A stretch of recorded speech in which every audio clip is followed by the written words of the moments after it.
Hey, what is going on, everybody? Julian here. And in this episode, I have the special honor of speaking with my good friend, Jesse Harms. Jesse is a lieutenant commander in the U.S. Coast Guard, and he's actually going to be transitioning out. Doing this program called Temp Sep or Temporary Separation.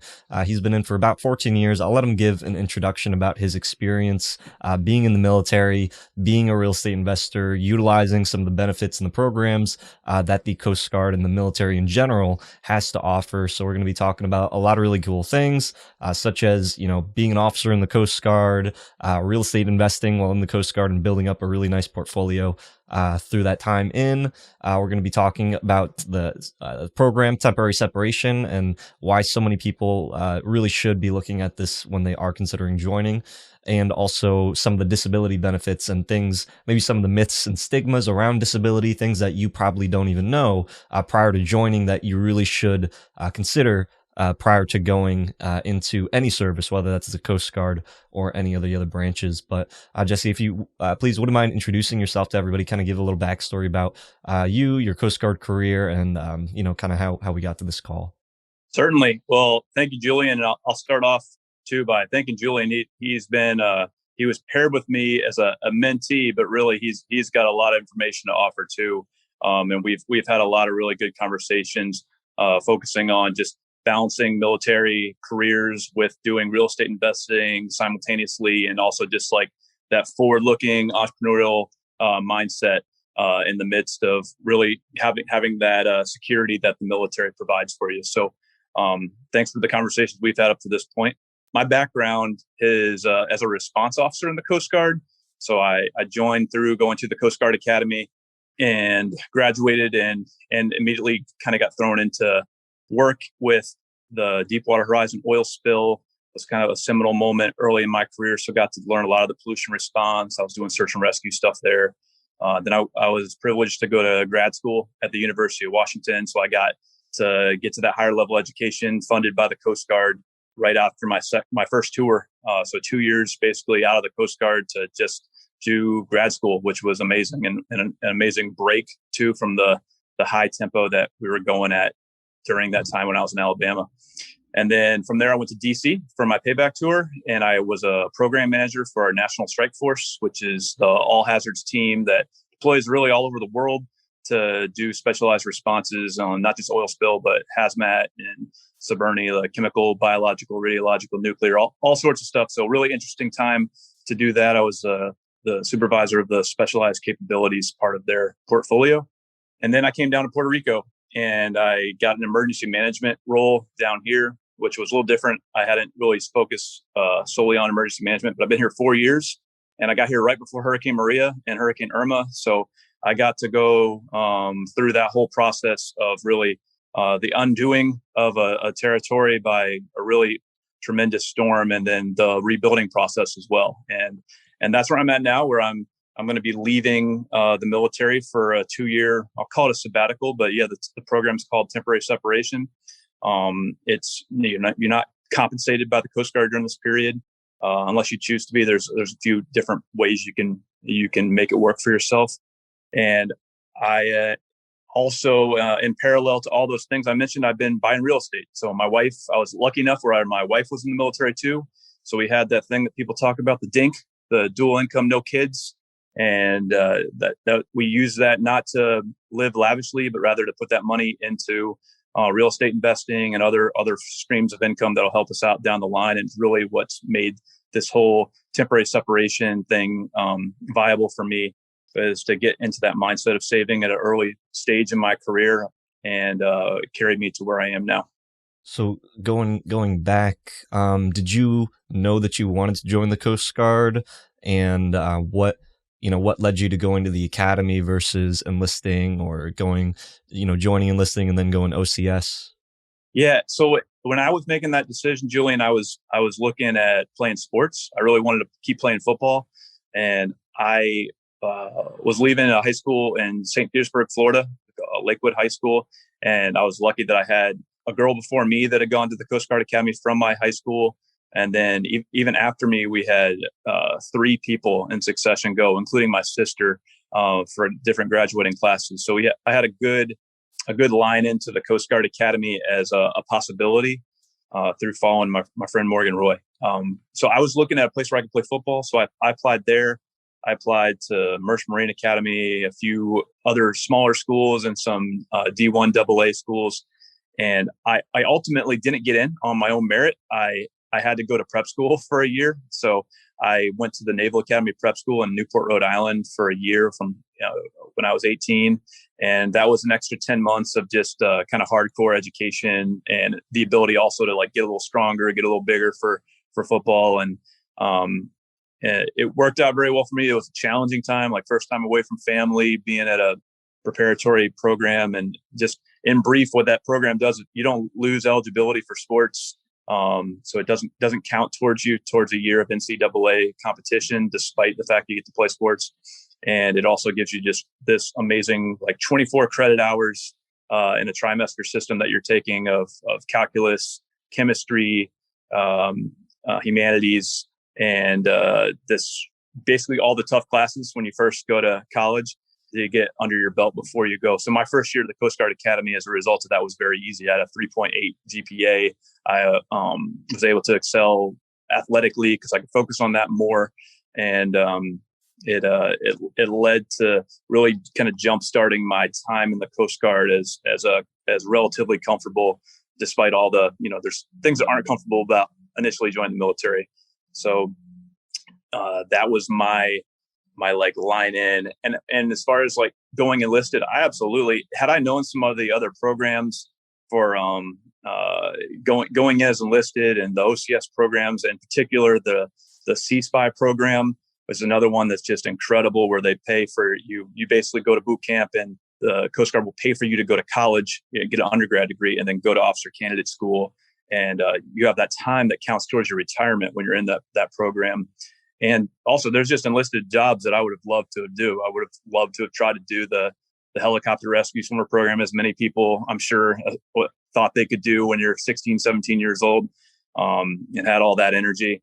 And then some other programs that just really looked appealing. But yeah, I ultimately landed on the Coast Guard Academy through just people telling me it was a good use of my skill sets and something that was achievable, and it allowed me again to play football, something I really wanted to do at the time. So with your Coast Guard career, did you know, because right now you're in prevention, did you know when you're at the academy, like it's very clear for like an enlisted person when you join what your career path would look like, or if you're going officer, let's say you go aviation, you become a pilot, it's very clear. But there's a lot of other jobs in the Coast Guard that you can do. Did you know what you wanted to do prior to finishing the academy, or was that, that first job or how you decide in the academy really dictate, what your career looks like when you get out? So I had an idea of what I wanted to do, and I knew I wanted to do search and rescue in some capacity. I knew I wanted to help people. I wanted to help the environment. I had part of my upbringing was volunteering at a local nature park. So I did that for every summer for like 5 or 6 years. And teaching kids about the benefits of nature, and having that be not only a part of your life but something that you just preserve. So I had that environmental stewardship background. I knew I wanted to continue, and I had a humanitarian side of me that I knew I wanted to help people in some capacity. So I was able to blend those into like doing that as my initial job. Because I went right into doing search and rescue coordination as an ensign. I actually went to flight school, but got disqualified for my eyesight when I got there. So I didn't fly. I never actually got to start that process. But I was able to get my undergrad degree in marine and environmental science, which played to my interest in environmental stewardship and just getting a little bit more of a hard science background. And I was also able to really get exposure to all the different parts of the Coast Guard. I was able to, we sail on Eagle, so I got to get underway. I got to go on some 87s for a while and do some missions there. I got to do law enforcement very early in my career, where I got my boarding officer qualifications and was running around through Mobile Bay doing some limited boardings and doing some shoreside stuff. And then I got to go to a ton of training. That's the other thing, is like as an officer and I'm a response officer. I do have some prevention qualifications, but in the sense of how I get categorized in the response field. And so I went to Yorktown, Virginia, is where a lot of those schools are housed. And I must have went to Yorktown 10, 11 times to get these different C schools, which are basically stepping stones to different parts of my career to get qualifications. So I think I was pretty lucky, especially going to my first tour where it was extremely busy. Mobley, Alabama had all sorts of search and rescue, big area, like you think Panama City, Destin, Mississippi, all the Biloxi, all those barrier islands, all the way to the Louisiana, Mississippi border, doing search and rescue there and inland in some of those rivers. So some complex environments to do that in, and decision making very early in the career. So a lot of those other like soft skills, the leadership, the ability to like work with a team, those are other things I wanted to do that you don't necessarily like put out on your degree program, but those are things that I got very early on that I was able to build now to this point where I'm a 04 lieutenant commander and impart some of those skills to other people too. What would you say for people that are considering joining? What would you say is the biggest difference from what you do as an officer versus, let's say, like an enlisted? It's a good question. I think on my day to day, I do a lot more management of people. There's on the enlisted side, you're going to manage a team, a small team early in your career, which is really cool. Like, especially in the Coast Guard, we give junior enlisted like big responsibility right away where you're really impacting people's lives. And then the scale of that is a little bit more accelerated as an officer, I'd say. So you get responsibility as a junior officer of like chiefs and senior chiefs that have been in the Coast Guard longer than you, that have way more experience than you, know a lot more about everything, just living in general, and you're their boss, which is unique. So there's, I think that's a major difference early on, is like you get this a little bit of privilege because of your rank, and learning to use that to improve their lives, make sure your senior enlisted and junior enlisted get what they need, and balancing that kind of unique social structure situation that you get placed into right when you get out of the academy or whatever your accession point is, OCS or C-SPI. With enlisted, what we always kind of talk about is if you go the enlisted route, it's kind of hard to not stay in the Coast Guard, as long as you're, doing the things that you should be doing, you're showing up, you're, working towards advancement, you're not able to, you don't get higher tenured out. So you just don't reach that point where, you're past being able to stay in. You've stay a little bit longer than you should at that specific rating. For officers, though, it is a bit different. Can you kind of explain how it works for an officer that's in the Coast Guard, and maybe some of the things that they should be considering if they do decide to go the officer route versus the enlisted? Sure. I think the officer route has elements of it that can be more competitive than enlisted advancement. Depends on what you are, though. For on the enlisted side, like if you are a public affairs specialist, like there's barely any of those guys. So they have a really tight, small or peer group that they're competing against every time they have a promotion, and they've only got, I don't know the exact number, but like one or two master chiefs or a few warrant officers. So there's not a lot of like at the top of that hierarchy. There's not nearly as many positions for them.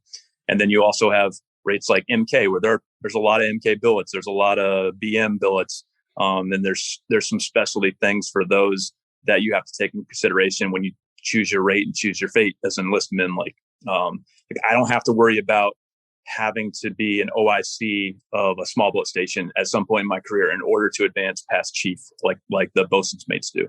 But as an officer, I compete against my peers in this like very formal closed door review of your record, where they pull everything out that's on you've ever really done, look at your officer evaluation reports, which is basically how your supervisors have looked at you and said you're either doing good or doing bad, sometimes cryptically, sometimes out front. And then also they weigh your degrees, what kind of higher level education you've gone after, certificate programs, qualifications that you've achieved, the way you've progressed in your field. Like I said, I'm a response officer, so how many of those response officer boxes have I checked? And that those reviews happen regularly off or pretty often early in your career. Like you're an ensign for, under 2 years, and you're getting looked at to be a lieutenant junior grade. And then very quickly you're getting looked at to be a lieutenant. And then that's the one that lasts a little longer, and you can be like 5 or 6 years, and you're getting looked at to be a lieutenant commander. And that's really like a seminal moment for your career as that lieutenant to lieutenant commander. Making that lieutenant commander jump and getting selected there is kind of like, as teachers say, it's your tenure. You can ride that lieutenant commander rank out to 20 years, but if you don't make it on your first or second try, you could potentially get out processed from the military and not be able to get that retirement that everybody, and that pension that everybody talks about is like one of the main benefits of joining the military. So it's just something. It's a lot of different elements to weigh. I think that's the biggest thing is like, you're not guaranteed your retirement as an officer. You have to get there based on your performance and your leadership and your ability to get education and use that to improve the Coast Guard and show higher level possibilities for being a 06, being a captain, being someone that can lead whole units, stuff like that. How competitive or how challenging would you say that it is to go from lieutenant to lieutenant commander, and kind of what's the time frame that you would expect to make that transition? You're getting looked at for lieutenant commander at about the 10 to 12 year mark, depending on where you land and how they like rank people out. And then you go before that board. It's usually they meet in the summertime, review everything, give you an answer in like November or December on if you make it. And then like if you don't make it, you got to make sure look at your record again, see if it's what was wrong. Did I miss having, like, was one of my OERs missing? Was it an administrative or clerical error? Or was it something that I should do to improve myself and seek self-improvement, like in a qualification or taking on some big special project? You have a little bit of time. If you do get told like, nah, you're not quite making it on this one. And that competition, to give you an example, I think on the last advancement board to lieutenant commander, it was like 70% of the people made it, but that's 30% that didn't. And usually the pool size is like 300 or 400 people. So you do the math, there's a fair amount of people that are like reevaluating themselves and trying to figure out what's wrong with them to not get promoted. And it really, at the core of it, it sucks. It's a really unfortunate thing that our people have to go through, is especially if they're top performers and working really hard and are being told they're doing a good job. And then they go before this board of people that don't really know them and just look at them on paper and make a decision that, no, you're not right for the service. Like having some people that have worked closely with me that's happened to, and friends, it really crushes their self-esteem in a lot of times. And people either can bounce back from that, or they're just like, screw it, I'm done, I'm going to check out. So part of that too is like testing your mettle. Like, are you resilient? Are you going to try to find some other things that can make you shine above your peers on the next review board? Or are you going to just say like, I'm going to go and start looking for something else? Both options are perfectly fine. It's just how the beast churns and advances people, because there's not a lot of spots at the top. Eventually you're going to have to get passed over or continue to promote, and there's barely anybody that makes 4-star admiral. So it happens all the way up the top of the ladder.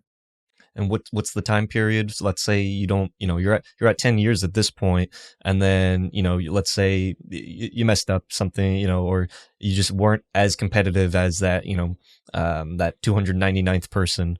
How long of a time period is that? And what exactly is it that you need to do in order to be able to continue? Well, that's going to depend on well, first off, timeline wise, it's about a year till you get reviewed again. 9 months from the time you find out, so you get looked at again. So you have that 9 months or so to get yourself ready and figure out what it is. You can talk to we call it OPM, the Officer Personnel Management. You can talk to the different counselors there, and they can do a record review with you, look at it and see if there's anything there. And sometimes there's not. Sometimes there's not like a glaring error, like you didn't get like a really bad mark at some point, or maybe you did. Maybe you showed up late too many times and somebody dinged you early on in your career, and and hit you with like a 3 mark in your judgment or something. And that stands out when you're going against a whole bunch of people that have lots of 5s, 6s, and 7s in their marks, and 7s being the highest that we mark people. So sometimes you can figure out what it is and work on it, that specific thing. And other times you have to just like holistically look at yourself and be like, how can I be better? A lot of times that's education. A lot of times that's getting another important qualification or showing that you can broaden your career and maybe like get a contracting officer certification or something that shows that you're branching out or trying to broaden within your specialty or outside of your specialty. That's what they've told me. But I don't know. I'm not like a wizard behind the curtain on this thing. Is that, I mean, you said that you have like 9 months essentially to be able to do that. So within that 9 month period, you're just trying to do everything that you can to, not get cut the second time? Because is it the second time, then you're basically kicked out? Yeah, the second time it used to be the second time. Yes, you're just getting kicked out right now because there are some shortages of officers, and in particular in the lieutenant rank, they're allowing people to continue. So they'll let them stay on as a lieutenant a 3rd year, a 4th year, and every time you get to continue to get looked at. And there are some rare cases. A friend of mine was able to make lieutenant commander after a number of looks. He just had a ding early on in his career that someone documented and was able to overcome it through just really solid performance from there on out, even though he got passed over a number of times. And now he's living it up, having a good time as an 04, doing some interesting things. Yeah, and that's probably a good transition to, what, with, like we say, like with enlisted, you know what you're getting into. Granted, it still needs the service. You could end up on a boat, you could not. You could be doing a bunch of different jobs with your specific rating sometimes, but it's easier to know kind of where you're going. As an officer, though, I feel that there's probably a lot more variance in where you could end up and what you're doing. And that first job, like how much of an impact does that first job have for the rest of your career? It's a good question. I think there can be a benefit of your first job. You can use it as a springboard to like stay in whatever that area is that you got placed into, but it doesn't make or break what your career has to be. Most people go to cutters, they go to boats, they get underway and they learn, learning how to be a leader at sea, and we're a sea service, so they want a lot of people to do that. I didn't do that. I went to flight school first, and then I got disqualified and went right to a sector or a land unit. So I never was permanently stationed on a cutter. I did temporary things where I would go out for periods of time on our smallest cutters on the 87s, but I never was permanently assigned. I could have still gone back and put in to be on a cutter for my next tour. And the way I could have worked that on my not free time, but in some of my time, I could have worked on getting my underway OOD letter on one of those 87s, and then had that letter already ready to go where I can stand watch and drive a ship, and then put in to be like a executive officer on a 110 or go back to a different cutter. And so just because I didn't get assigned that's just an example of like how you can still move back and forth between communities early in your career. Now, after your like second or third tour, it's gonna be a little trickier to bounce and do something completely different.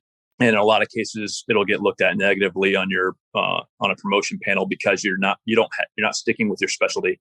They want you to be a specialist, and then the board also wants to make sure that you're finding some kind of a subspecialty that you're working on too. But you've got to stick in that. And what I mean by that too is like, I'm a shore officer, but I could have a subspecialty in like training and go work for ForceCom or help write training curriculums or and be at a training center. And that could be my subspecialty, or I could be in acquisitions where I help with the acquisition of new cutters for the military and learn that like that financial background to be able to help the Coast Guard in that way too. Because again, they're trying to breed senior leaders that are eventually going to be able to manage big programs, and they need to have an understanding of the finances and the training and all those other pieces. So I'm like digressing a little bit, but the point I'm trying to get at is like, you don't have to get put in your dream job on your first job to be able to still get where you want to go in your career. And if you're willing to put in a little extra hustle and get some extra qualifications outside of your primary duty, wherever you get stationed first, that shows, initiative that people are going to appreciate and look good for your marks.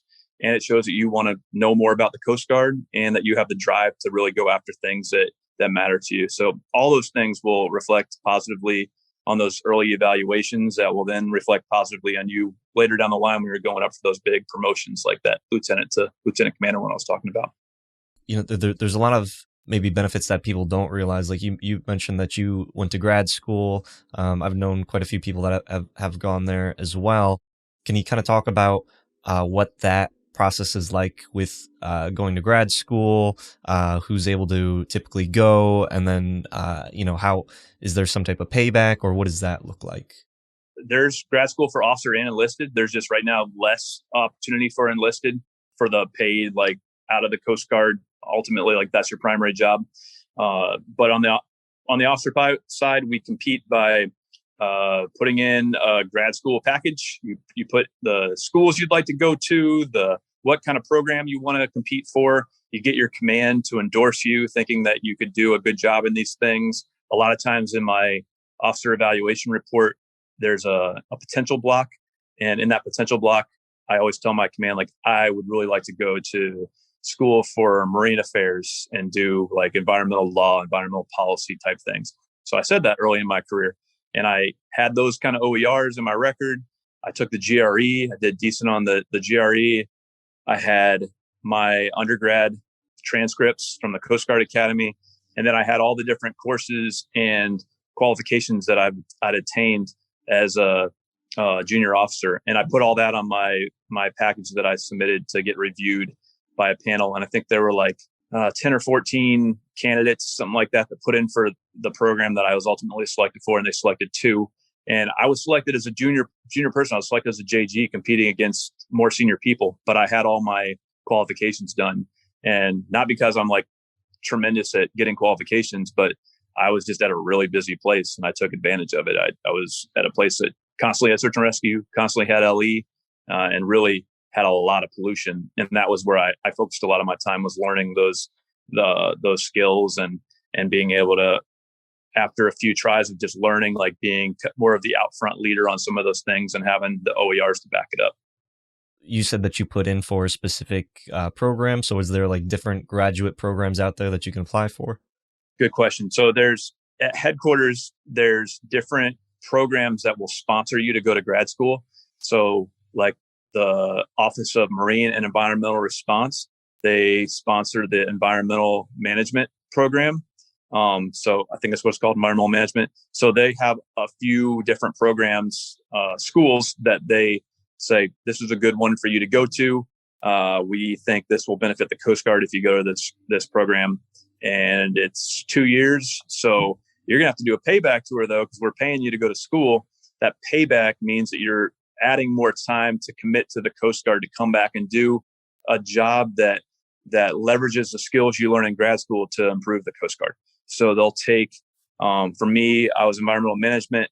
I moved back and I managed the National Strike Force and their capabilities. So I helped them with getting new capabilities to make them even more well equipped, to train them, to equip them with good gear and abilities to be able to like get places where they needed to go as quick as they could to do the best good that they could and making that environment back to where it was before. So I had to do specific answer is for every year, for that first year, for every day that you're in grad school, it's 3 days of payback. So you have, for that first year, it's going to be 3 years of payback. And then the second year of grad school is just day for a day. So my total 2-year grad school was a 4-year payback that I had to do. And that payback is loose. Like I did 3 years at headquarters, and I asked for an early release so I could go back to the field and get back to doing operations and come down here to Puerto Rico and get slammed by a hurricane.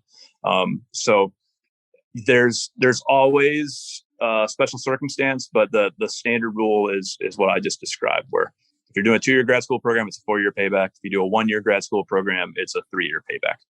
And while you're going to school, what are kind of your responsibilities Are you still getting paid? Are you able to take vacation? Like what do you do when you're not taking classes? Do you have to take classes just like all the time? What does that look like? So it's amazing. You're a grad school student. That's your job. So you have to check in and like do your weigh-ins like you have to do on a regular basis. You don't have to do GMT. So I didn't have to like log in and do my general mandated training during that period. I had to, if I was going to take leave, I had to take the leave with I'd go to the yeoman's office and put it in. But I only took leave once. Otherwise, when I went to the Czech Republic, when I took foreign leave, but every other time you don't have to like take leave when you're staying domestic. So I was able to, yes, you get paid your full salary. So I was a lieutenant. I was making, for reference, I was making like with my BAH in Seattle, which is a lot. I was making like 90 grand a year to go to grad school. And that time counts towards my retirement. That time counts towards, I was receiving all my benefits. I ruptured my Achilles tendon while I was there. I was still able to use TRICARE and get my surgery at a world-class facility and let that heal up. So all the benefits of being in the military still apply, and without having to go in and wear your uniform. So I had a big beard. I started brewing beer. I picked up all these hobbies. I rode my bike everywhere. I started sailing. It was a lot of fun. And I enjoyed my colleagues that I went to school with and the professors that still keep in touch with people. So it's a really unique program. And you don't have to go to those when you're in grad school. You don't have to go to all the different like career placement things. And like, I know where I was going. I was going back to the Coast Guard. So I had an opportunity to just look at other things I wanted to do. So that's when I really started looking at real estate too, and started looking at, I was living in Seattle. I didn't buy a place there because it's sticker shock, but which hindsight, I would have made like 60% of my money on whatever the house was, but it's okay. I had an awesome house that I rented there, and it was a place where I learned like, man, I don't like paying rent. This isn't what I want to be doing all the time. And so that was another lesson I was able to learn in grad school, free of charge. I guess not free. I had to pay for the rent, but yeah, it's a super unique opportunity. And it's one of those that I don't think enough recruiters tell people about when they're thinking about joining the military. Is like, for me, not only did I get my bachelor's degree paid for, but I got my master's degree paid for, and I'm almost done with the second master's degree that and I haven't even touched my GI Bill benefits, which is another master's degree that I could use, or PhD, or wherever I want to use it for. So there's just a tremendous springboard into education that you get from the military if you're willing to work for it, maybe take some night classes, and then also compete for these programs for advanced education. How competitive is that? I mean, it sounds like like a almost like a too good to be true type of deal. Like they pay you full time to go to school. You don't have like any other responsibilities. You don't have to do a part-time job. They pay you housing, and then on top of that, then they give you a job that is related to your degree. So if you did decide to get out, or if something does come up, it's like you do have that relevant work experience as well. So how competitive is that to be able to do?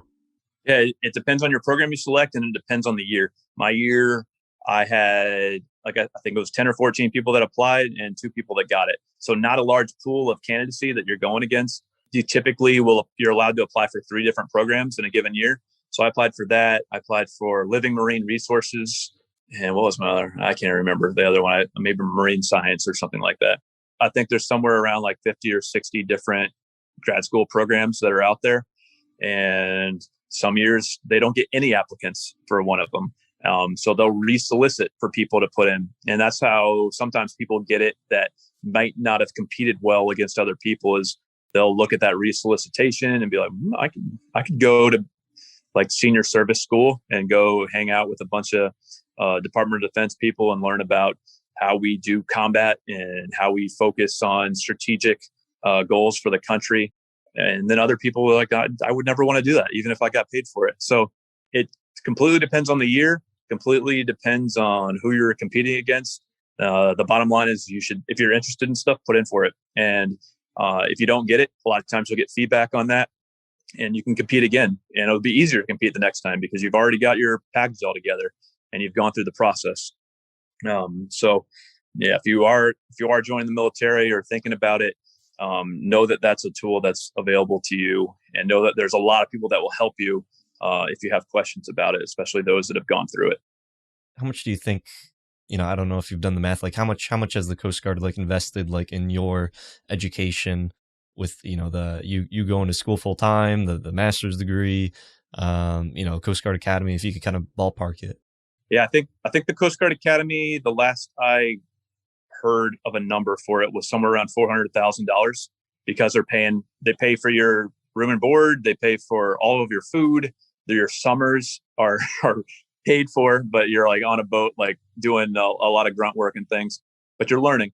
So to quickly, I think it's about $400,000 for the Coast Guard Academy. My grad school program was probably, you're able to sneak in-state tuition is what they charge the Coast Guard. But if it wasn't, and had I gone out of state, it would have been about 40 grand a year. So there's $80,000 right there. That's not counting the books. That's not counting what my room and board would have been. So let's call it 100,000. So we're up to 500,000 already. And then I did Navy War College at night, and the Navy War College was completely free again. The books were free. And I have professors that, served in all these different wars and had these crazy perspectives. So I learned strategy in war, theater, strategy. Like it's just like a lot of different strategy classes, a lot of different leadership nuances of that. And that was for 3 years. I took classes at the Pentagon and on Capitol Hill. And I don't know what that one would value that. I'll say 30, 40,000 or something like that. So maybe around you throw it all in like $550,000 just in school. So $500,000.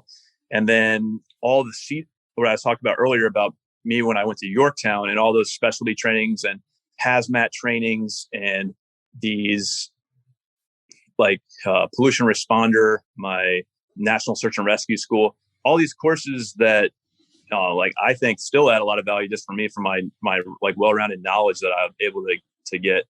And I have no idea what to value those at, but yeah, I'm probably or something just shy of $1 million of education that's been invested in me. And hopefully I've given some of that back to the nation. I feel like I was able to learn a lot that you can kind of consolidate and then deliver whenever there's a big crisis. And lucky or not, I've been there for a lot of these different big crisis events and been able to leverage some of my knowledge to help people when they really needed it. Being able to, benefit nearly, like you said, like $1 million. A lot of people, when they're interested in a career, traditional civilians, they go to college, they spend money to go to college, they spend money for the board, they move in a location to be able to fill that job for that degree that, maybe they don't like to do that, or maybe it's not a location that they really want, but that's the only available job out there and they might not have that other work experience. Obviously the military is not for everybody, but what are your thoughts, now having been invested in so much, having all of this work and life experience, when you look at the civilian side and people that are debating, should I go civilians, should I go to a university, should I try to get an accounting degree, or maybe they're thinking about the military because of some of the benefits that they've heard, but they've also maybe heard some things like you're put in jobs that you don't like, or you're moving all the time, like pros and cons. What are your kind of thoughts now, having been part of the Coast Guard system for so long? Sure. It's not free, like that, all that stuff that I talk about just now, we talked about with the different financial incentives of the different schools. It does come at a personal sacrifice. So it does, when the phone rings, you don't get a choice to say, I'm tired right now, or I'm not feeling up to it. There's that service to nation aspect of it that's just different than all those other careers, and not all of them. There's certain, if you're a doctor, you've got devotion to your patients, you take a Hippocratic oath. There's certainly other standards that people have within their own careers that in some ways parallel military service. But I'll give one other spinoff to answer this, is that if you're thinking about it and you're like, well, I'll take this loan and go to school, and then I'll hope that I get this job, and maybe you get the job. Now you're paying back the loan and you're holding off on getting a mortgage or getting a house right away because you don't want to take on too much debt, because now you've already got the student debt. And You're also not investing a whole lot of money because you don't have, maybe you have a steady income, but you're using that for paying back some of your loan, and you're putting in like 4%, trying to save a little bit of money. Well, I was able to start out because I had no debt as an ensign, and all I had was, the experience from the Coast Guard Academy, which was free for the cost. I had a job right out of the academy, and I threw myself at that job. And I wasn't doing a whole lot recreationally at the time because I really wanted to learn my job and be good at it and be able to help people when they needed it. Like I said, even before I joined, so I just saved my money. So I split rent with a guy, and we rented a place for cheap early on. And I was just tucking money away from the beginning. I was doing like 30% into my thrift savings plan, which is it's like the 401k equivalent for a lot of other civilian jobs. And I've been doing that and increasing it now, where I try to max it out every year. I was able to establish really good savings goals and habits early in my career because I didn't have that student debt lingering over my head.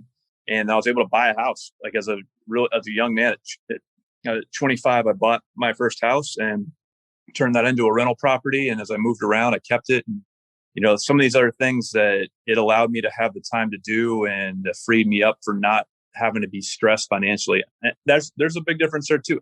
I've never felt stress for not being able to make dues because I've had this safety net umbrella with the military, and I've used it in a manner that allows me to not overextend myself. And I live within my means, and I had good mentors that kind of made sure and shepherded me in that direction.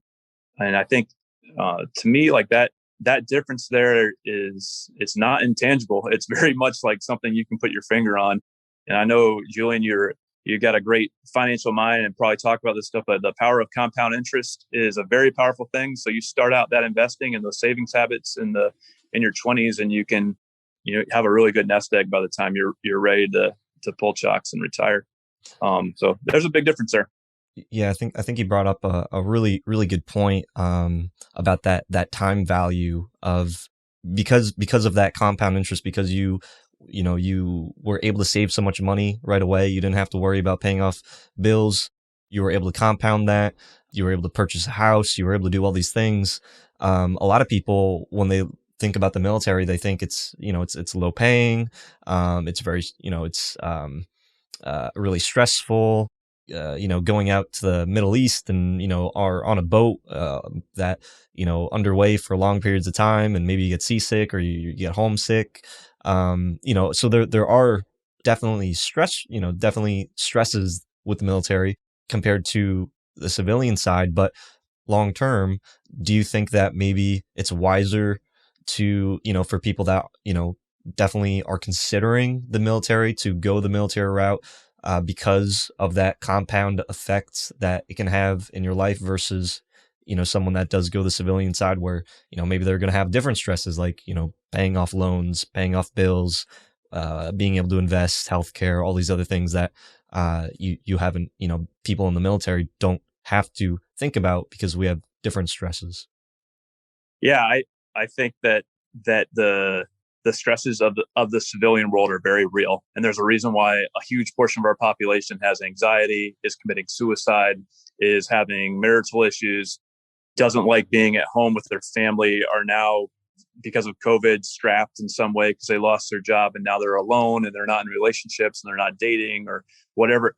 There's a lot of hard stuff in our world, and I don't think that the military's hard stuff is just different. It's still a stress. It still weighs on you. So, pick your poison on where you want to get stressed. You're going to get stressed out in this world. And if you can use that stress for good, more power to you. And I would say that early in your career, if you don't know what you want to do and you haven't picked a degree program that you're sure about, you don't know what kind of path you want to go down, giving the military a shot is certainly a way to help at least eliminate things that maybe you don't want to do. Like if you try it out and you don't really like it, well, there you go. The military is not for you. But what you've just earned is no debt. You've earned some leadership, some soft skills training, some working with teams. You've earned the title of a veteran that can help you with a lot of other jobs. You've earned access to a network of people that can carry you through the rest of your life, just by taking that oath and serving for a little while. So there's a lot of benefit that can happen from just a short period of service in your life to help set you up initially. So you've been in the Coast Guard now, coming up 14 years. You're 6 away from retirement, but you're also utilizing this program called Temp Sep, or temporary separation. Can you kind of talk about that, what that program is, and for people that just aren't aware? Yeah. So in brief, temporary separation is a sabbatical. It is a break from your required active duty service time. It allows you to select 3 different programs for how you want to affiliate with the reserves. You're not like completely out. You still have, like, in a very, very rare instance, potentially getting recalled for a major war, for example, for the lowest tier of what you can select, which is called the ISL. And I can't remember which one that stands for. And then there's the IRR that you can affiliate with, which is the individual ready reserve, or also called inactive ready reserve. That's the one I'm choosing to affiliate with. It's a little bit more of like you're a free agent, where if you decide at some point you want to slide back into active duty, or there's some kind of event that you're like, I really should go and help with this, I have the skill sets, well, you can still jump on and do that kind of work. And it makes it a little easier to slide back in. And then the other thing, the other one is cell res, or those weekend warriors you hear, where you come in and you drill on the weekends, and you're able to still do your service in a much more limited capacity. So I'm doing the temporary separation program as a tool for me to just like get regrounded, go see my family again, start traveling. My wife and I have been in Puerto Rico for 4 years. It's a really cool place. It's also a challenging place to live in many ways.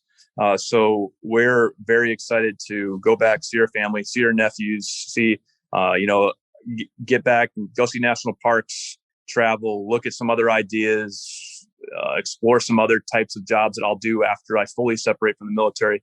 But then I have the ability to, in a year from now, I'll call my detailer and say, hey, I do still plan to come back in. I put in my dream sheet of where I want to go, compete with everybody just like I usually would. And then that next year, I find out where I'm going to get stationed in like February. And then 2 years from this point, I'll be coming back on orders to move to wherever the Coast Guard is going to move me. And then I have 6 more years of service, and I have a pension if I so choose to get out right at the 20-year mark. So it's a unique program. In the past, people have used it for religious sabbaticals, like they want to go and go to Mecca, or do whatever they want to do, or do some kind of evangelistic work in a foreign country, and that you just wouldn't be able to do on active duty service. Or they have a kid and they want to take 2 years off to raise their kid, or they have some family need that they need to be home for.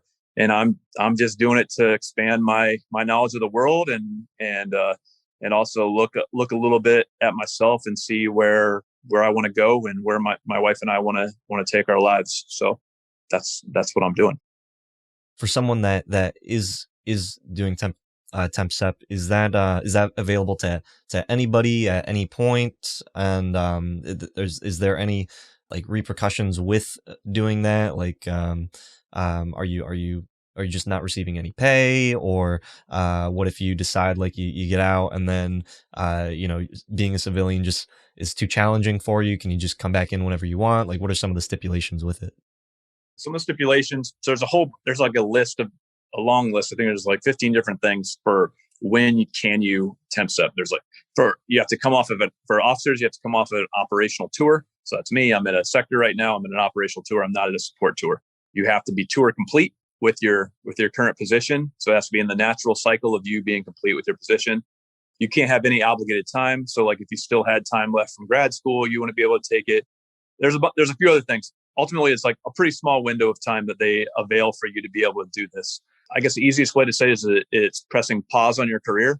So you press pause on all your entitlements and benefits. You get press pause on your pay. You press pause on your promotion. And then when you come back in, you turn that back on and you get placed right where you were left off with that next pool of people that you're going to compete with for promotion. Your pay comes back on, all your entitlements and benefits come back on, and they pay for you to move back into the military, wherever they're going to move you. It's a been around for a little while. It's just it hasn't been a very mature program for the Coast Guard, where they kind of just like let people. My wife did temps up, for instance, and she got out. No one ever contacted her. There was never any correspondence in any fashion. And then like a month before her temp step period would be over, where it was like, all right, you're actually going to be done if you don't come back in. They sent her an email like, what's your intent? Do you intend to come back in? That's too late. So they realized they were messing up how they were treating people, and people didn't feel valued in that time off, or like they were wanted back in. So they assigned a person that's in that billet now that will keep tabs on you, check in on you every few months or so. And really, they've made it very clear that you should be reaching out to that person if you are intending to come back in, and hearing what those different things are. Now, to your other part of the question about, do you have to, if you decide like civilian world's too much, you want to come back in, the IRR that I'm going into, yes, you can come right back in. There's always these critical solicitations that are coming out where there's a job that for some reason they have to fill it right away. You can put in for that job and come back in. There's extended active duty jobs where it's like in a reserve capacity, you're coming back in to fill those jobs. You can reaffiliate and come back in some of those jobs. So there are ways to come back in as long as you affiliate in the CELRES or the inactive or individual ready reserve. The ISL, I'm not sure. I think it's a little more complicated to come back in. So pausing your career, if you decide to come back in, do you see that as potentially, so it's not like a full 2 years. If you do decide to come back in, it's really just like 1 year, and then you are deciding where you're going to be going. So you really just kind of have like 1 year at that point. Sorry, so that I explained that poorly. I went after your first show. Right now, we'll just use my example. It's 2021 right now. We're in May of 2021. My separation date is July 1st, 2021. So I'll go on terminal leave here in a little while. I'll have that whole first year of 2021 through the summer of 2022 that I'll just be doing my thing in the inactive ready reserve. In August of 2022, so that next summer, I'll put in a dream sheet for where I want to potentially go. I don't have to come back in active duty to do that. I just communicate with the detailer where I would like to be sent, and then they have their whole list of things and look at everybody, see where they should place people and do their magic. And then I get a call in the spring or winter of 2023, and they say, "All right, you're going to Juneau, Alaska." I'm like, "Sweet, sounds good. I'd always wanted to live in Alaska. Let's give it a shot." And I then prepare. I'm still not doing Coast Guard stuff. I just know I'm coming back in. I figure out when I'm going to get orders, and I re-swear back in to the military and come back in probably in like May or June. And the Coast Guard, like I said, will pay for me to transfer from wherever I'm living at the time and head back into the military, and then start my clock again for everything moving forward. So when you start the temp step, they'll pay for you to be able to move back to your home of record. You've got about a year, and then a year later, you're putting in your dream sheet for if you decide to, come back in. What if you decide, like, I like being a civilian, or I got offered this really good job. Do you have to come back in? No. So you don't have to come back in. So it's really a tool that a lot more people should be applying for. If they have any question in their mind that they say you're 90% sure you want to separate for good, well, there's still 10% of you that thinks you might come back. You might as well put in for a temporary separation. And there's no like maximum that the Coast Guard is going to allow for people to be on temporary separation, but it's just a good backup plan. You just don't know what's out there and what could happen and where your life's going to take you. So why not leave a door open? I mean, who what mentor do you know of that's going to tell you to close a door when you don't have to? And this it's not that hard of a process to apply for this thing. It's just it's a little bit of communication, a few emails, and then going through the regular process for separation, just like you normally would, but then giving that to a different office to have it and keep it. So right now you're essentially getting out of the Coast Guard. You're putting that pause, and you're going through a process that, typically people, when they're, planning on getting out, fully or temporarily, and that's with the VA benefits and disability. Can you first maybe can you kind of talk about what the VA benefits are, and then maybe kind of maybe dispel some of the myths that people typically think of when they think of disabled veterans and disability? I think I'll speak to where I thought about it. So I thought disability was for people that lost legs, lost their limbs, was combat related only, was really for people coming back from over the pond and doing war activities. But in reality, it is for anybody that served in the military, and it's for anything that's happened to you since you joined the military. The only reason I've done as much research as I've done is my wife got out of the military here in Puerto Rico because she was 8 years in the Coast Guard and separated, and went to look at some of the different things where she'd had some ailments and stuff that just been bothering her and for a long time. And she went and did her VA disability screening with a military service coordinator.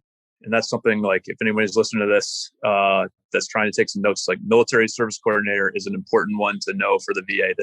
They're just a tremendous resource. So the lady that was helping my wife, she reviewed all of her medical records. She suggested she put in for disability for a few of these different items, and she ended up getting rated for some of this stuff. So it's another stream of income. It's another place that you can get medical care for those conditions, and that's for life. Unless, like, you get better, then it can go back. So the VA is available for anybody separating from the military, save unless you've are getting, other than an honorable discharge or getting discharged for something that's not being looked at in a good way. And it's a program that, this is the part that I think is really important. So I'm separating for 2 years. I can potentially not have to have healthcare outside of the VA. So that's a big concern for a lot of people separating. It's like, all right, all of a sudden I'm going to have this big expense of paying for healthcare out of pocket, especially if you're doing your own business where you don't have like group healthcare that you can sign up with for some company that you work for, which can be an enormous expense on your life. The VA has healthcare for everybody that served the military. It's different tiers. It's a little confusing. There's 8 different tiers of types, and I can rattle those off real quick too, because I'm not going to remember. But it's priority group 1 through 8. And to give you just a couple examples, priority group 1, that's veterans with VA-rated service-connected disabilities of 50% or more disabling. It's also veterans determined by the VA to be unemployable due to a service-connected disability, or a veteran that was awarded the Medal of Honor. So they're putting in the same category someone that has a service-connected disability 50% or more with someone that wins the Medal of Honor. And what that means is, for a priority group 1, you don't pay for any doctor's visits. You don't pay copays on any of your prescriptions. You don't pay for eyeglasses. You don't pay for dental care. It is all free. It's as if you have retired from the military and are able to get that pension and get TRICARE for life, which is another huge benefit of sticking around for the 20 years. So for me, that's a big decision, on leaning towards, looking at this temporary separation is like, all right, well, if I do decide not to come back into the military, I can still lean on the VA to cover me for the duration of my life for medical. And I know this too, because I the way they rate a few things I know I have. I know I have sleep apnea. I've had sleep apnea for 6 years. I was tested for it. I stop breathing 30 times an hour and when I'm sleeping. And, that has long-term health effect benefits. And the VA has decided, because it has so many different ways that can affect your health down the line, that they'll rate that at 50% if you're using a CPAP, which is a constant positive applied pressure machine, which a ton of people have. 1 in 4 men have it. But it just so happens that in the military, a lot more people have sleep apnea than they do in the civilian world, because of some of the stressors, some of the random sleep habits they put us on, a variety of reasons, whatever. I think they're still probably doing research, but that's one of those areas where that's all you would need is a 50% rating or higher to get to the priority 1, where you're completely covered for your healthcare, which is huge. It's a huge benefit. And I'm 36 years old. So if I don't get back in and say I live till I'm 90 and I get the VA to cover my healthcare for the rest of my life, and I'm not going with a private insurance or having to wait till 65 or whatever to get Medicare, just a benefit that I don't think we like brag on enough that the VA does for veterans. And that doesn't mean you have to serve for 14 years. That just means you need to be in the military for I'm not sure. I think it's like 6 months. It's a very nominal requirement of service, and if you have something that happens to you during that period, you can get that kind of a rating.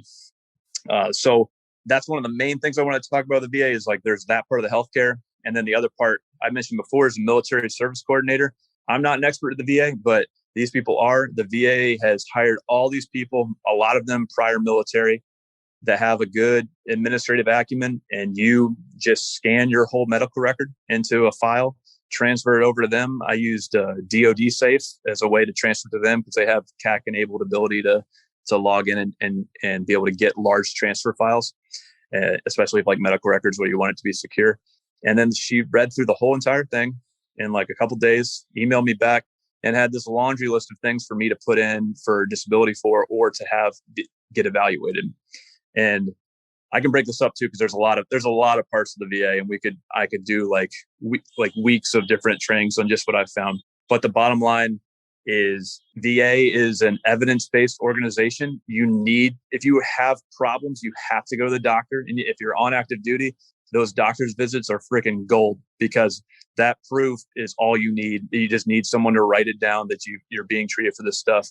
You need to log that you're taking heartburn medicine every day because now you're like whatever's causing you to start gurgling and having acid reflux at night or having headaches all of a sudden for a period of time. That like any kind of medical condition is worth getting reviewed by the VA to see if there's some sort of a disability rating. Because maybe now when you're 20, 30 years old, it doesn't affect you that much. But a lot of times these conditions will get exacerbated later on in life by whatever reason. And they'll cover you for life for all those different things. It's an amazing program. The U.S. government has invested so much money in VA hospitals, as well as I know a big concern that a lot of people too is like, well, what if I don't live near a VA hospital? Do I have to just drive there like 3 hours every time I want to go see a doctor to like look at a mole on my skin? Well, no, you can call the VA if you live far enough. You can go to an urgent care clinic, or they have different facilities that they have certified for you to be able to go to. So they've made it into a much more flexible program. And for me, it's what I'm going to use. And in this time off, as an ability to be able to not have that extra cost during my period of the 2-year separation. Because that's one of the big things that a lot of people, and I know so many people, and it's kind of unfortunate because like you said, nobody talks about the VA. And when I was talking with you, I never really realized it until I was thinking, until you kind of stressed the point to me, like, hey, you have to get this stuff documented. And just for me, like I never went out to medical. Like I had flat feet. I first found out about it in boot camp. I never went to medical about it because it was just like, it didn't feel like it was that big of a deal until like I found out like, well, there's long-term effects that could happen, and it's better to get this stuff documented now because in the future, like there's so many veterans, especially like homeless veterans. It's such a problem where a lot of veterans are trying to go back and trying to claim things, and the VA, because they never documented that stuff while they were in service, in the future when they do have PTSD or they have some type of conditions, and they try to go to the VA and then they're not able to. Maybe they struggle to do that because maybe now at this point they have some mental health condition and they're not able to get their story straight. And who's to say that maybe it was because of service or it wasn't because of service. But if there was some type of documentation of service, what you're saying, what the VA does is they'll cover you for life, regardless of if that happens later on, that it exacerbates. Being able to have that documented in your record, the VA can now look at that and say, well, we do have something that relates back to that. Your case, can definitely, be a lot more justifiable than if you just decide, 20, 30, 40 years later to try to go back and try to claim something when. Yeah, it's an important lesson to not just take for the VA, but take with anything in life is when you have the ability to control something and take care of it, just freaking do it. Like while you're on active duty, they have a program, not new, but relatively new, program called the Benefits Delivered on Discharge. And for you and I, where we're both still active duty military, I knew about this a couple of years ago, so I started prepping for it. But if you submit your disability claim between 180 days to 90 days of your separation, so like I said, my separation date was in July 1st. So 180 days from there was like, what was that, December 1st? So I was able to get all of my documents in order in advance with my military service coordinator. And on that 180th day, she submitted those claims. And what that does is if I get all that, it puts me to the front of the line to get processed. And the goal of that program is to take veterans that didn't have, that are about to move into the civilian world. Let's get them those benefits sooner rather than like letting it lay out there forever. Because if you do get out, all of a sudden you're trying to get a job. Like now if you do get those benefits, you're a veteran, you're a disabled veteran, maybe you're a minority. Like you just can start adding and tacking on all those things to help you have a higher level of priority in hiring, especially with like USA Jobs or any federal job. And then some civilian sectors too, they look to hire disabled veterans. And that disability, like we said, doesn't have to be something that is overt and obvious, like a missing arm or leg. It can be something that's more internal or something with how your brain processes stuff. And it's all stuff that is your responsibility while you're on active duty to make sure you get to the damn doctor and start documenting this stuff. And if you go and you don't get an answer that you want from the doctor, you should go to the next doctor. Don't let like the HS3 tell you that, no, I don't think that this is that big of a problem. Like go get a second opinion. It's a lesson that you need to learn early in your career, is that you are responsible for your own shit.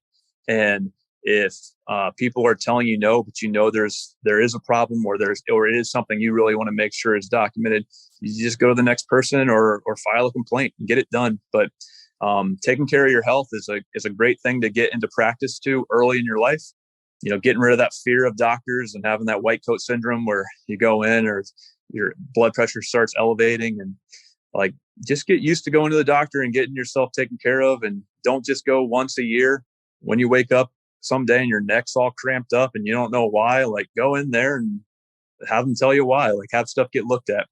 The other thing I wanted to say that I made a note of was that scanned version of your records that I mentioned. Like that, I said that like quickly, but you need to like go through your records and physically. So when people say document, here's what I did. And my military service coordinator told me I did a really good job. I printed out. All right. I grabbed all my medical records. So I checked them all out. They're all paper copy, still in the Coast Guard. This is where we are. And many of my files were old. I joined the Naval Academy Prep School in 2003. So, almost 18 years ago, I had some stuff happened there. So I had a part of my bone break off in my foot while we had to like run around shopping in our leather shoes, and they just kept making us do it, and it hurt. And I waited for a while, and I finally went, I'm like, something's wrong. And sure, I broke off a bone in my foot. And then I eventually had to get surgery to remove the bone. So that's something that happened early in my career. Had I not like gone to the doctor for it, there'd be nothing there. But now I have orthotics for it. I've seen a foot doctor, and you can get like a 50% rating for your feet. If you have bilateral foot pain as a resultant of stuff in the military. So you go to your military service coordinator, you print out, before you do that, you have all your medical records. A lot of those files are old and don't like get pulled through double-sided very well in some of our different scanners. So I just made anything that was double-sided, I made it into a single-sided file, and I printed all those out and put them in a separate document. And I scanned them all in 50 pages at a time, volume 1, volume 1, 2, and made it where it's easy to go through and easy for me to go back and reference. And it made it easy for the VA to go through my record. And I had really a crazy amount of things that I was able to look into. And I don't know if I'm going to get rated for everything, but even if I get like a 0% rating on some of these things, I'll be happy that I could go back to them. And I ultimately had about 60 different things that I'm getting looked at for. That some of them are very similar. They're just like a deviation of one or two things, but I feel optimistic that I'll have a pretty good disability rating as a result of really a lot of administrative work on my part, and then a lot of just studying of my own healthcare record and knowing when I got these different treatments and surgeries. I'm pretty banged up from stuff that I had happen to me early in my career, and then even later, relatively recent. But my lesson I really try to tell everybody as I've been separating is just go to the doctor. If you have something going on, just go get the imagery done. Sometimes you go and look, like I had my appendix burst, which is a relatively common thing. But I went to get a CT scan afterwards of my whole body, and they found like something wrong with my liver and something and a kidney stone and like stuff I wouldn't have ever looked for. And then I was able to like get some stuff to treat that before those things got worse. And they even like polyp in my colon. Like I wouldn't have looked at any of this kind of stuff if I was just like blindly going through life, not checking up on stuff and just saying, yep, I feel good every year when I go in for my physical. So take a look at your stuff. We're exposed to a lot of things in our lives, and in the military, even more so. We breathe a lot of moldy air at times. You get stuck in situations where stuff isn't perfect, and you should document any time that kind of those situations happen to you. And I don't want to scare people off too that are listening, like, oh my God, I'm going to get exposed to all sorts of scary things in the military. There's just any time in life, like some of my stuff was after Maria. Like you didn't have to be in the military after Maria to get, around some moldy conditions in homes and some, knocked over barrels of stuff like that happened all over the island, not just to people in the military. So don't think you're just going to join the military and then eventually be this disabled lump that can't go anywhere. Like this is just a tool that helps you get credit for those things that may affect you negatively later on in life and presently. Yeah, I think it's yeah, and even like you said before, like so many people have some type of like anxiety, I saw was a pretty big rating. And a lot of people have anxiety. I mean, you can have anxiety for a lot of different things. People probably have anxiety on the civilian side if they're struggling with being able to find a job, or if they are trying to provide for the COVID's caused a lot of anxiety for people. But in the military, when you're working, and from what I understand, it's if it's happening to you while you're serving, as opposed to like in a civilian job, the civilian side, they're not going to be able to pay for your health care for the rest of your life. There's just there isn't that type of structure for that.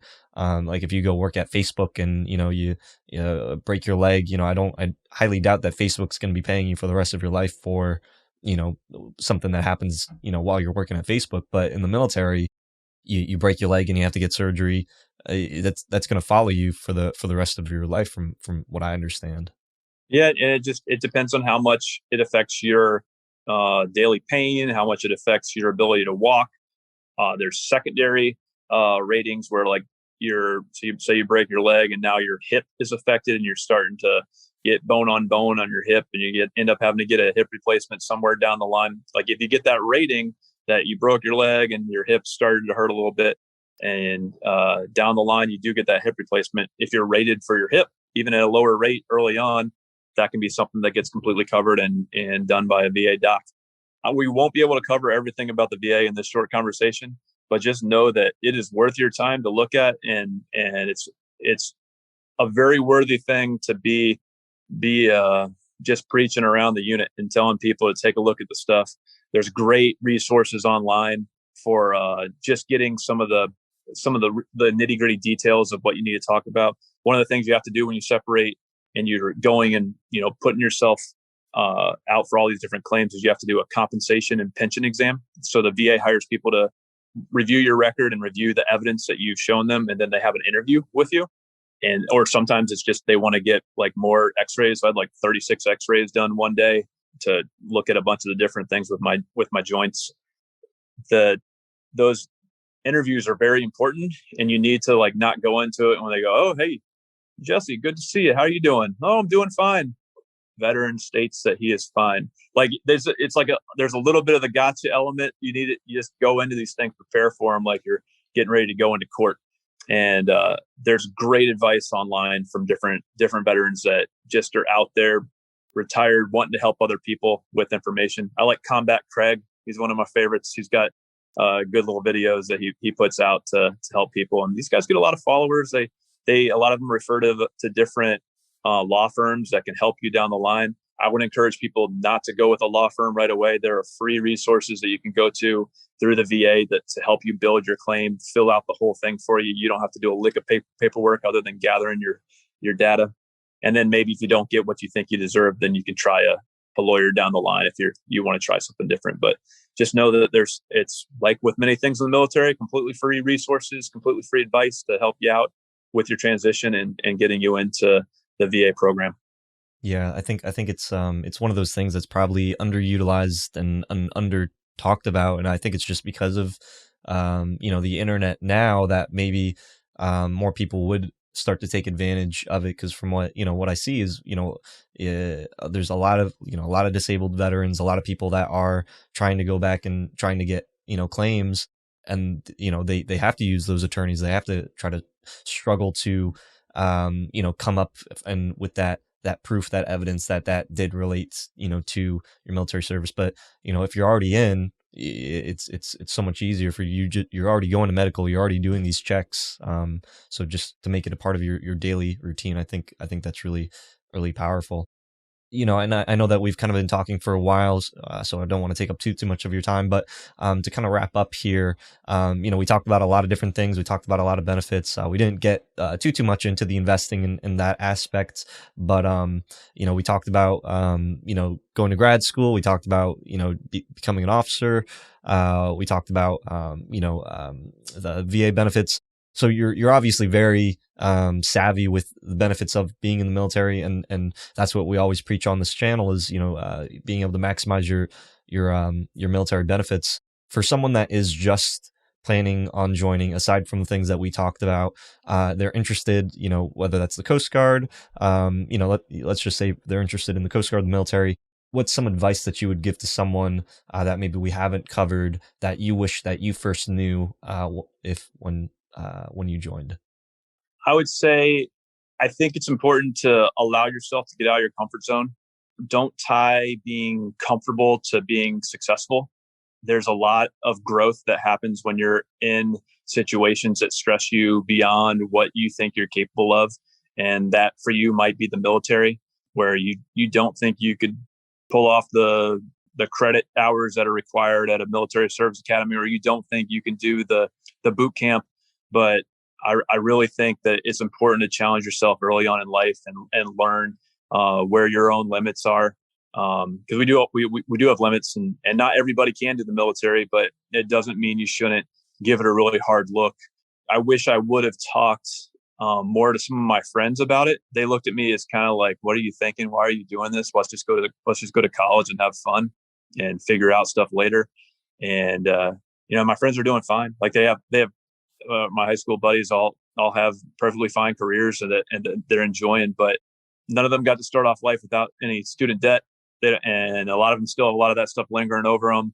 I think I regret not trying to talk to a few more people that I was close with to go through this stuff with me and show that it's something that was just a tremendous tool to start your life. So I would say if you're considering the military, try to get a battle buddy. Get one of your friends. You're going to make tremendous friends in the military. Something we haven't covered, and hopefully something you cover a little on your channel, is the brotherhood and that you develop early on in the military for just going through kind of these somewhat silly scenarios early in your career. You make tremendous friends, lifelong friends. But I think if I could go back again, I would try to get some of my friends I know would be perfectly capable and would have loved the military, to try to talk them into doing that too, instead of having them flounder for a little while with figuring out what they wanted to do with their life. And what do you think really is the big thing that stops people from considering joining? I I think it's different for everybody, man. I think the leaving home, like part of it is you're gonna if you don't live in Cape May, New Jersey, or New London, Connecticut, you're going to be leaving home to go to those boot camps, and then you don't really the inability to know where you're going to get stationed first.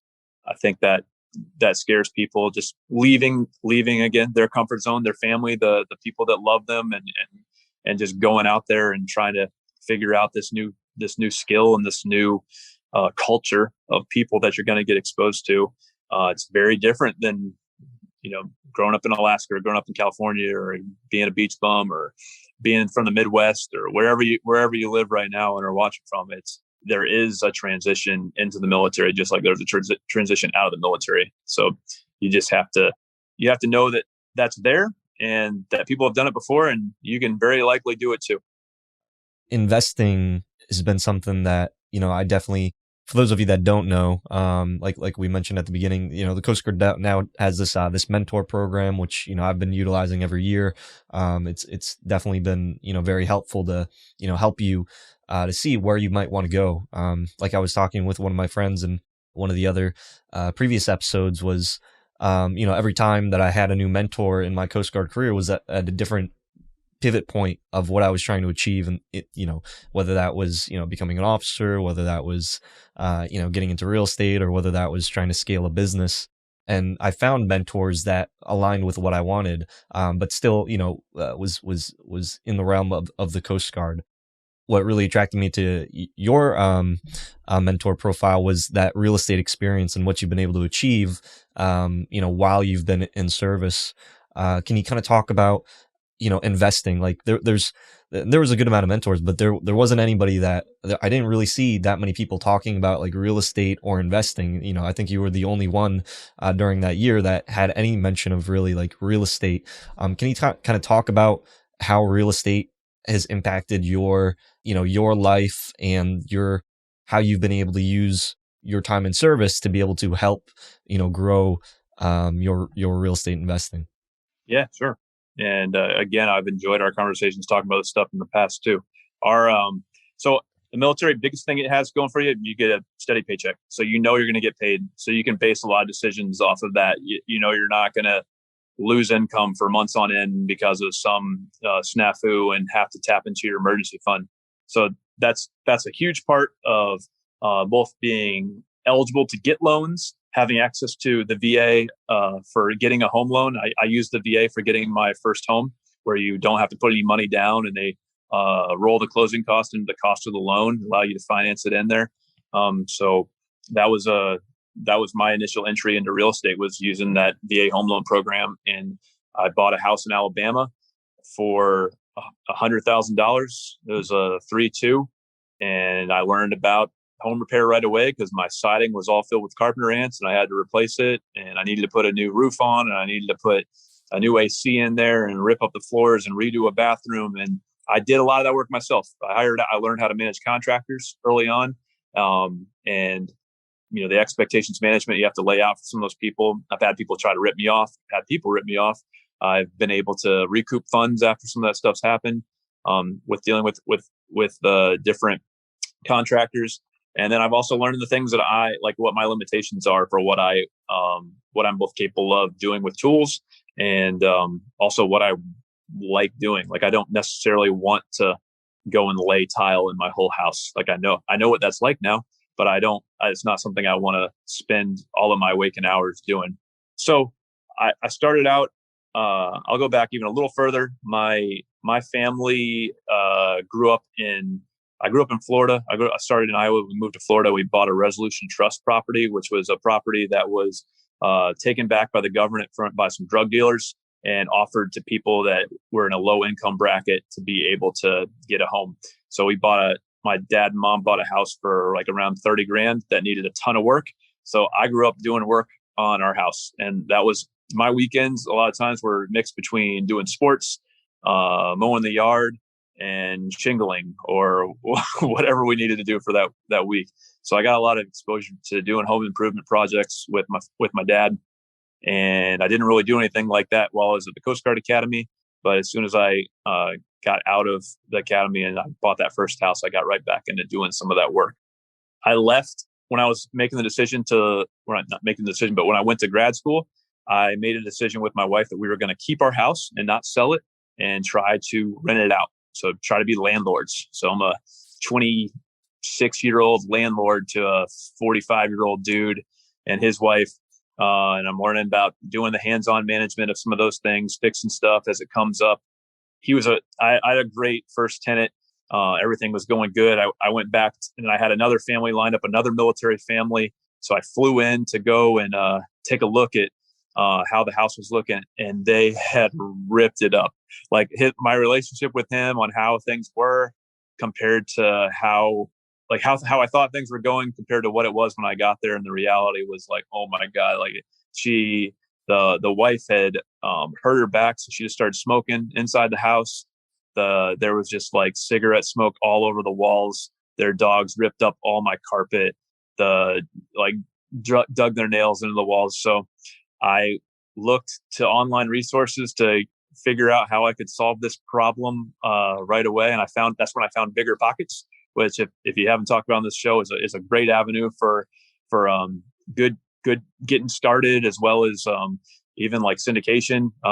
They have everything from very basic to very advanced resources on there, and good references and good people to connect with. So I looked there and I posted on their like open forum. How do I get rid of cigarette smoke? And someone posted like you can use white vinegar mixture on the walls, wipe it down, repaint over that. I had a little girl with asthma that was moving into the house with the next family, so I wanted to make sure it was like you weren't going to smell smoke at all. Like you could spray kills inside of some of the vents and get rid of smoke. So followed all these things, learned a lot there. And then while that was going on, I ripped up all the flooring, and I had some guys come in to, like I said, redo the flooring because I didn't want to do it. And while that happened, I went out with another real estate agent and couldn't get enough of it. So I bought another house. And so while I was down fixing up that house for my first time doing a tenant changeover, I bought a second house in Fairhope, Alabama, and got that rented out right away. And I was living in I guess I had transferred over to DC right around that time. So I bought a house in DC that I was living in. So now all of a sudden I had 3 houses as like still like a junior lieutenant in the military. And that was going well. So I took a loan off my TSP and flew down to St. Pete and bought a duplex in St. Pete. And then I was like, man, this is working out too. So I had my wife take out a loan on her TSP, and we bought another house in St. Pete, another duplex, and started managing those. And at that point, it was a lot. Like we had a lot going on. We had doing some of that management was tricky. I had to fly down a couple times to figure out some stuff with tenant turnover. But for the most part, if you do a good job of tenant screening, you can get decent people in there that are relatively okay to work with. We've certainly had people that were pains in the butt, but right there, I built a pretty good portfolio where I had 2 single family homes and 2 duplexes. So you're looking at, we'd call it 6 units. And then I also had my primary residence up in DC. So really at 7. And then when I got the orders to Puerto Rico, we decided to sell. What did we do? We sold my first house in Florida, the single family, and then I sold my first duplex. Nope, that's not true. Then I sold my house in Alexandria and used that as a down payment to buy my house here in Puerto Rico. And I'm actually in my neighbor's house, but I found this awesome, like this house was built. They have a similar layout to what I'm in, but it's a house built in the 1600s in Old San Juan. And I have this just really, really a beautiful home that I was able to put a 25% down on because I sold some of those other houses and had some extra money from that. And this is when I really started going bonkers. So when I got to Puerto Rico and bought this place, it was after Maria finally closed. It took like 6 months. I met another guy that had just moved here on like the same day. Serendipitously, we met because we closed on our houses on the same day after like 6 months of trying to close. And he got a rock star house. He got a home from an old rum baron's mansion that he's turned into a property that makes him like 14 grand a month, and just doing all sorts of different types of rentals there. But I got mine here that my wife and I have lived in, and it's been a great home to us for the 4 years we're here. And then we went out, and me and my buddy John here, and we found 2 quads, two 4-unit apartment buildings, and put an offer on those, and we're able to secure those properties. And that was the start of our company, Vida Hermosa, which was a company based in trying to find homes in low-income communities that were just completely like in disarray, or bank owned and turn them into stuff that was viable.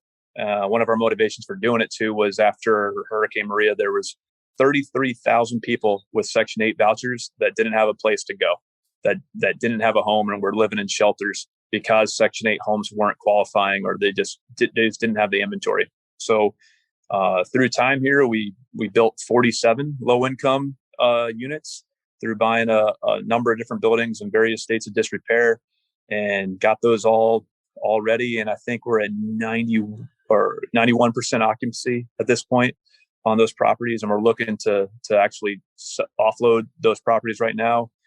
We decided this low income stuff's pretty hard, which is like, if you're getting to low income, like there's challenges in that. There's certainly steady income from it, but there's a lot to learn, especially when I don't speak Spanish. My wife sort of speaks Spanish. My business partner doesn't speak any Spanish. So we had to really learn to leverage our relationships here in Puerto Rico. And then we bought a hotel. Actually, we bought an abandoned building with a couple other partners and built another partnership with them, and now have a 7-room hotel that's in Luquillo, Puerto Rico, on a beach called La Pared. And it's available. You can check it out on Instagram. It's at Surfing Turtle PR is our Instagram channel, and we have a website, Surfing Turtle. But it's really cool. We're fully booked right now. We just got our permit to operate this spring. So we got a cool young couple that we hired to manage that. And then we've got a shipping container project we're working on out in Rincon, which is just waiting on a construction permit. We've got our containers all built out there. And so it's exciting. It's like, it's stuff that, and for me, it was the only reason a lot of this was possible here was my wife got out of the military and was able to manage a lot of the parts and stuff that you had to just do during the day. And I had also like capable business partners, and we found a contractor that we built a relationship with and trust with him, that to be able to do a lot of the management. And then all the while, I ended up selling my properties in Florida, and with the capital gains from those, I invested them into my company here, which is Opportunity Zone. If you've talked about opportunity zones, it's just basically it's a Tax Cuts and Job Act product that allows for people to take their capital gains and put them in lower income or underserved communities to be able to protect those capital gains from having to pay taxes on them. And it forces the investor to keep the money there for different periods of time, 5, 7, and 10 years, that allows you to get tax rates. And when you get to that 10-year mark, you don't pay any capital gains on the capital gains you invested there, or the capital gains that those capital gains make while during the investment. So that was our goal with this investment. So we protected some of our stuff there. And I'll tell you, man, it's been an enormous learning curve. And Puerto Rico is a hard place to work. Doing business here is very challenging. I don't want to sugarcoat it one bit. You can't just call up a utility company and have things like happen. It took me 10 months to get power turned on. This other property I brought out in Fajardo, a triplex that did with another investor. But man, it's one of those places that is very rewarding because there's a lot of opportunity when you do get stuff done. But there's just so many roadblocks to doing business here that they're working on fixing, and ideally they will. But it's been something for me and my wife. It's been another stressful thing that we've had to do, but something that we've learned so much from. And again, another reason why we want to take the sabbatical is like we were burning the candle on both ends, trying to do a lot of this stuff. All the while, I'm the chief of emergency management in Puerto Rico and the USVI, and doing all this work and managing. I have 10 people that I have on the active duty and civilian side that I directly manage, and then I have 42 reservists that I manage as well. As chief of emergency management, we have the reserve program. So it was a lot. So that's part. Yes, like, why am I taking a sabbatical? I'm like, it's time for a little breather. And then I want to come back recharged and do a whole bunch more with helping people take advantage of their time in the military, as well as find ways that they can serve in unique capacities. And then I'm hoping to find some sort of nonprofit that I can latch onto and do some cool work with during my time off. My wife and I bought a Airstream trailer. So that's another house we own, is our 25-foot flying cloud. And luckily we bought that before COVID. So before all the surges and prices of doing that, and got a really nice solar array built onto there, and a battery bank, and we're putting a compost toilet in, and going to go all hippy dippy and give that lifestyle a trial, just bouncing around. And I plan to use a lot of military bases as base camps to jump off from. And We do plan to take it all the way up to Alaska and take it on a ferry over to Juneau. I got a little sister that lives out there, and then I got another sister that's in the Coast Guard. She's in DC, about to work for congressional affairs. So it's an interesting life that especially my time in Puerto Rico really made us try all sorts of different avenues for real estate investing, and I'm I'm happy we did. I certainly had days where I wasn't happy I did, but it's something that I learned a ton from, and built a little bit more of a nest egg and some more of just real estate acumen that I can use and apply in different areas and help people and advise people as well. How big of an impact has your time investing in real estate made for for your life? Because we're talking all about different benefits, and this is definitely people that are thinking about the military as seriously and watching this channel are typically people that are trying to benefit their lives. They're trying to make a wise decision. They're trying to maximize their time in service and try to take advantage of those benefits. But some people might be able to just join the military and think like, oh, I have to stay in for 20 years so that way I can get that retirement at the end. But you've been actively pursuing real estate since you've been in, and more aggressively since being at Puerto Rico. How much of an impact would you say you spending this time now investing into real estate would have an effect, as opposed to if you were just get out, use the retirement? You've already got, let's say, you've already got the education benefits, you've already got the disability, let's say you've got that retirement, and you didn't have that real estate. What different would your life look like? Well, it just changes, like where your money, you get, ideally you have some kind of stream of income that's coming in and is providing you some sort of regular money. Everybody like works for that, whether that's a job or whether it's like your real estate. What it's done for me is I have a paid off Airstream trailer that I can live in for free, and minus the cost of like where I'm going to park it. So it's changed my perspective on like what my cost of living has to be. Like, you think you have these like different things that have to cost a certain amount, and you have to make this much money to make your life work in this capacity. I met with a lot of very, very wealthy people here in Puerto Rico. There's a lot of people that have come to Puerto Rico to there's different tax credits that are available here. There's, a lot of people have retired here. People are trying to do business here because there's a lot of opportunity. So I've because of some of my contacts here, I've met a lot of very well-to-do people. And I also saw a lot of those very well-to-do people really had just tragic personal lives. So there's this element too of like, I got to see how if you do, so if you don't manage your life and just are working and are just trying to build that wealth and do these next things, how damaging that can be to you as an individual, or you in your relationship with your most important person in the world, right? Like your spouse should be someone that you're spending all your time with and trying to grow and or whoever your significant other is, to get to your happiness, however you want to rate that. And I saw a little bit of that where I was throwing myself at too much, and I realized I needed to kind of back off a little bit. And not that like our relationship was suffering, but it's just like we were kind of putting ourselves in situations where it just wasn't gratifying anymore. Like you hear about, you want to do things that you're passionate about. I started feeling a little bit of a loss of the passion because we were hitting our head against so many different roadblocks. So that to me was one of the lessons I learned about like really going at it is don't bite off more than you can chew.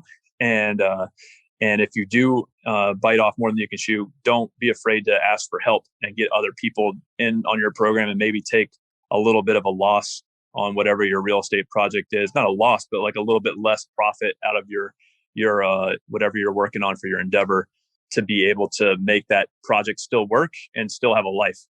So I think one of my biggest takeaways, to sum that up, from doing real estate and working at it real hard down here, is to take a step back and make sure you're still doing things you enjoy and are still looking after your health and making sure you're getting enough sleep, eating quality food at a regular interval, and don't get too caught up in the excitement, because I think real estate is like super exciting, and it's easy to like just throw yourself at it all the time. And especially with the military where it's like semi regimented. I mean, there's certainly like days of chaos, but you can usually kind of know what to expect in a career path. But real estate's like, it's whatever you want it to be. And like one day you own a single house in Alabama, and the next day you like have a bunch of apartments and are dealing with all these different personalities and trying to figure out tax credits for doing tourism and working with the Department of Tourism, and then having dinners with like these people that are shaping Puerto Rico right now. So I think it's just important to balance out everything you do and make sure you're not doing too much and not doing too little, keeping yourself engaged and taking that real estate to make it work for, building your wealth, and then also make it work for keeping you interested in keeping your life interesting. Wrapping up here, do you think that you being in the military has been more advantageous to you being able to achieve your real estate goals, or do you feel that if you were in the civilian side or trying to do real estate full time, that you wouldn't have that you'd have more stress, or that you'd have more pressure to try to succeed, as opposed to now it sounds like it sounds more like it's something that you're doing, but more because you want to, as opposed to because you need to. Mm-hmm. I think that if I was not in the military, I would have done a lot more with real estate and have my hands in a lot more pots, and which could have been fine. I don't know, but it was frustrating for me at times when I wanted to do more. I wanted to get out to that project and be on site and supervise those people and make sure that the contractors are doing what they're supposed to do, and what the paint was supposed to be on here last week. Like, where's the paint? And sometimes in person is a way better way to do that than the phone call at 5 o'clock when I get done with work. So I was frustrated by that sometimes, but you can also combat that by, if you really want to make personal sacrifice, like I would just take leave and take leave days. And instead of like going on vacation and moving to some sunny beach to sit at a resort, I was taking my leave and I was going and working on our projects and drilling holes in the concrete and doing, and that's fine. Like you can do that. You just need to know that you don't want to do that all the time. Like, do it when you need to do it. But yeah, a direct answer is, if I wasn't in the military, yes, I could do more with real estate. I would have way more time, and I would have those important hours of the workday that most people are working to be able to work on projects. But it's okay, because I still had a salary coming in with the military, and I still had all these benefits, still had all this education. So, and you kind of heard, I've talked at length about like what my personal situation is. I'm doing fine. Like, I'm not at risk of like having to go and like steal food like Aladdin to get by. But I'm in a good place, and I'm in a place where I can take this time off and use this temp step program, maybe go back to school if I want, use the GI Bill and finish up something else, or just take time to relax a little bit and take a step back, and then, reassess everything, journal a little bit, make some plans. I might do something cool like you and make a YouTube channel and have a little podcast. It's pretty cool, but find some of those other things that are interesting and pursue those a little bit more. So real estate has availed me to do that, because I have passive forms of income coming from those different real estate projects that I have, and just buying property for my personal residence versus renting for the vast majority of those places I've lived has allowed me to build a nice nest egg. And I know you've probably talked about it here too, about how much real estate is going up and how hard it is to find affordable real estate right now. And it's no different here in Puerto Rico, and which is exciting to see some of these things that I didn't think would get to those valuations that for a number of years that are there.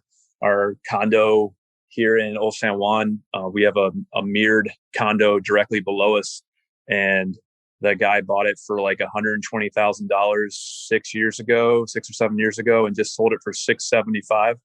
So in our place, it's similar to that. So I'm hoping that there's something like that for valuation. But I've got long-term lenders coming in, and I don't plan to sell it anytime soon.